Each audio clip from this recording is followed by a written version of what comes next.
Good morning, all my dear student of class intermediate. Intermediate के बच्चे ध्यान देंगे। हम लोग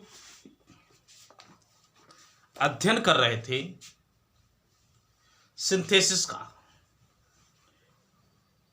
सिंथेसिस बेटा पार्ट 14 में हम लोग 3 लेक्चर का अध्ययन किए थे।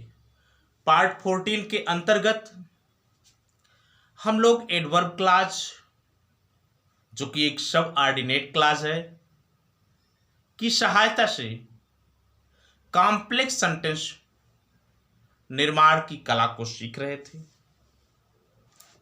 जिसके अंतर्गत हम लोगों ने adverb of time, adverb of place, adverb of condition, adverb of comparison, adverb of contrast, adverb of result का अध्ययन क्रमशः करते हुए आए।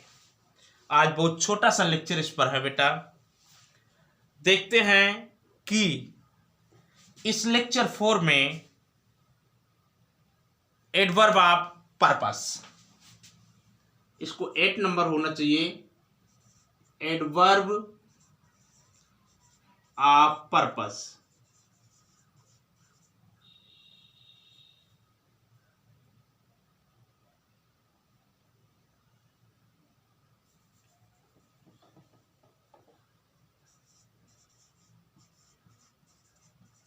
बेटा पर्पस मीन्स होता उद्देश्य।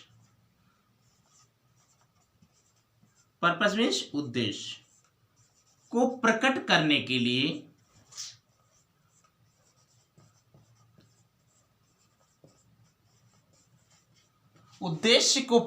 करने के लिए conjunction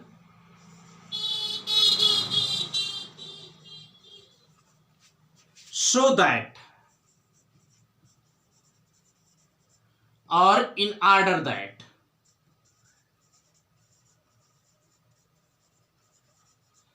so that, in order that, इनका हिंदी अर्थ होता है ताकि, और लिस्ट, लिस्ट का अर्थ होता है कहीं ऐसा ना हो, कहीं ऐसा ना हो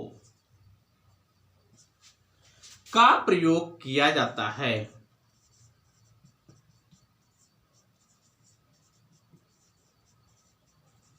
ध्यान दीजिएगा, एडवर्ब ऑफ पर्पस जिसको कहते हैं उद्देश्य, उद्देश्य को प्रकट करने के लिए, conjunctions so that, in order that, जिसका हिंदी अर्थ होता है ताकि, और कंजंक्शन लिस्ट कहीं ऐसा ना हो का प्रयोग किया जाता है। बच्चों ध्यान दीजिएगा, सो दैट और इन ऑर्डर दैट वाले क्लॉज में सहायक क्रिया में या माइट का प्रयोग होता है।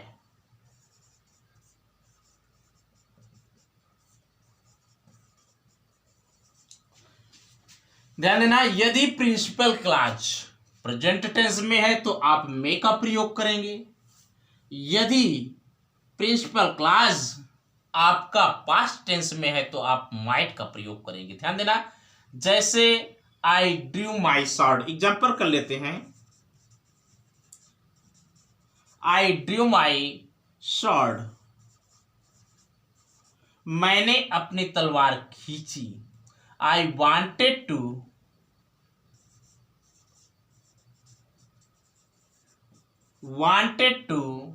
Defence, I wanted to defend myself, मैं स्वयं को सुरक्षित करना चाहता था। ठीक ना। अब बेटा मैंने अपनी तलवार को खींचा, मैं स्वयं को सुरक्षित करना चाहता था, तो आप ये कह सकते हैं कि मैंने अपनी तलवार को खींचा ताकि मैं सुरक्षित रह सकूं। I drew my sword. अब बेटा चाहे आप सो दैट लगाइए या इन ऑर्डर दैट लगाइए, आप स्वतंत्र हैं। मामला है मैं लगाएंगे कि माइट। आई सो दैट हम लगा देते हैं, सो दैट आई। क्लियर हो रहा है। अब बेटा मे माइट लगाना, यहां पर ड्रॉ का सेकेंड फॉर्म ड्रू है, past tense might. I might, MIGHT, I might defence.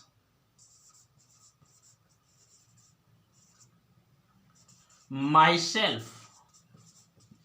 ध्यान दीजिएगा, आई ड्रू माई स्वॉर्ड, मैंने अपनी तलवार को खींचा, सो दैट ताकि, आई माइट डिफेंस माई सेल्फ, ताकि मैं अपनी सुरक्षा को कर सकूं। ध्यान देने योग्य बात यह है बेटा, आप सो दैट लगाएंगे या इन ऑर्डर दैट लगाएंगे कोई फर्क नहीं पड़ेगा। हाँ क्या कहते हैं, so that in order that वाली क्लाज में आपको मे या माइट लगाना है। मे या माइट निर्भर करेगा प्रिंसिपल क्लाज की वर्ब पर। आपकी प्रिंसिपल क्लाज की जो वर्ब है, यदि प्रेजेंट टेंस में है तो आप मे लगाएंगे, यदि पास्ट टेंस में है तो आप माइट का प्रयोग कर सकते हैं। बात समझ में आई। एक उदाहरण लीजिए, ही runs every day.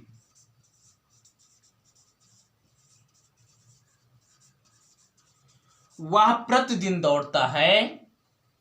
he want to win the, he wants to win the race। अब तो क्लियर हो गया बेटा कि वह क्यों दौड़ता है, दौड़ने का क्या उद्देश्य है। दौड़ने का उद्देश्य है कि वह दौड़ को जीतना चाहता है, तो वह प्रतिदिन दौड़ता है। ही रन्स एवरी डे। चाहे आप सो दैट लगाइए चाहे इन order that. In order that he, अब बेटा रन्स प्रेजेंट इंडेफिनिट टेंस है, इसलिए यहां पर क्या लगेगा, मे लगेगा। He may win the race, he may win the race. He runs every day, वह प्रतिदिन दौड़ता है। इन ऑर्डर दैट, ताकि he may win the race, वह दौड़ को जीत सके। अंडरस्टैंड, क्लियर हो रहा है बेटा। ये यहां पर प्रेजेंट इंडेफिनिट टेंस है इसलिए मे लगा सब ऑर्डिनेट क्लॉज में। यहां पर पास्ट इंडेफिनिट टेंस है इसलिए माइट लगा सब ऑर्डिनेट क्लॉज में। आगे बढ़ा जाए तो आइए, इसी क्रम में आपके पास कंजंक्शन है क्या, लिस्ट है ना। तो बेटा आप लोग इसको नोट कर लीजिए, हम आगे बढ़ते हैं।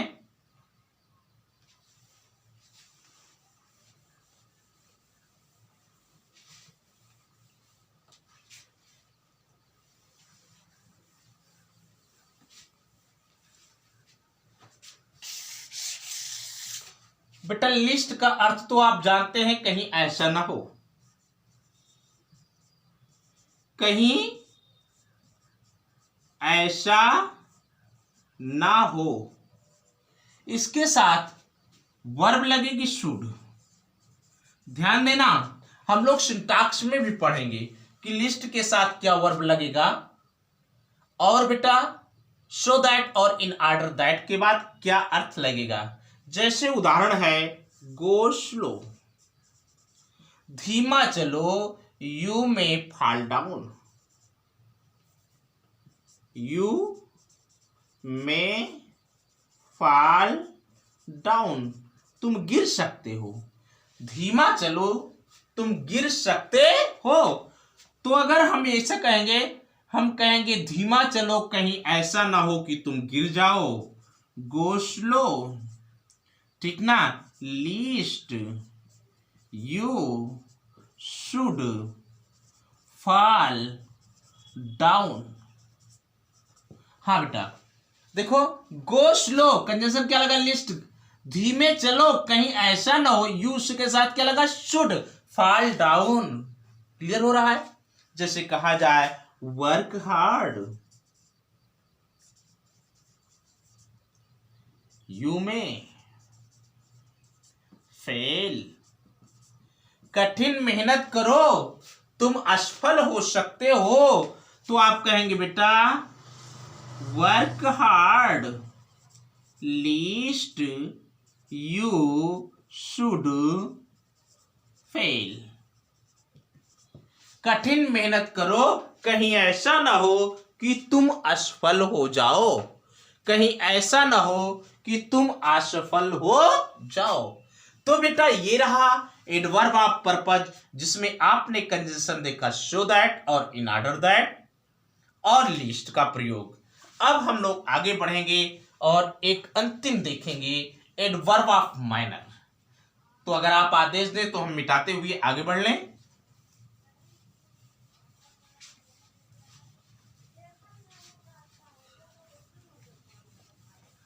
हाँ बेटा,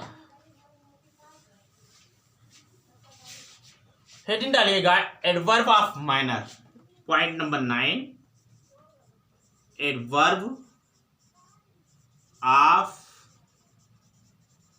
माइनर। इसके द्वारा बेटा ढंग प्रकट होगा। ध्यान दीजिएगा, ढंग को प्रदर्शित करने के लिए,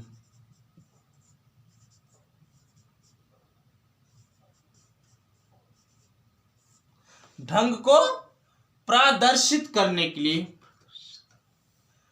ठीक ना,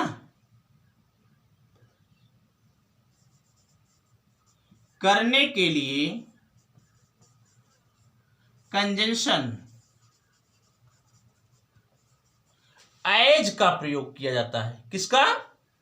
एज। और एज का अर्थ होता है जैसे का प्रयोग होगा। ठीक बेटा ना। एक कंजंक्शन आप लीजिए एज, जैसे you have treated me, you have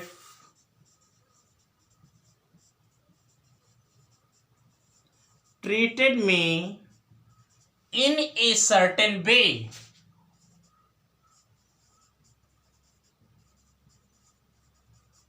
तुमने मेरे साथ एक निश्चित ढंग से व्यवहार किया। I will treat you in the same way। I will treat you in the same way। जिस प्रकार से तुमने मेरे साथ व्यवहार किया उसी प्रकार से मैं आपके साथ व्यवहार करूंगा। तो बेटा दोनों को अगर हम ऐड करते हैं तो पाते हैं I will treat you as you have treated me।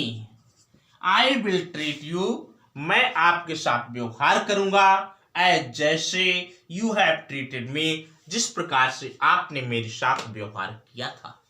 तो मैं भी आपके साथ वैसा ही व्यवहार करूंगा जिस प्रकार का व्यवहार आपने मेरे साथ किया था।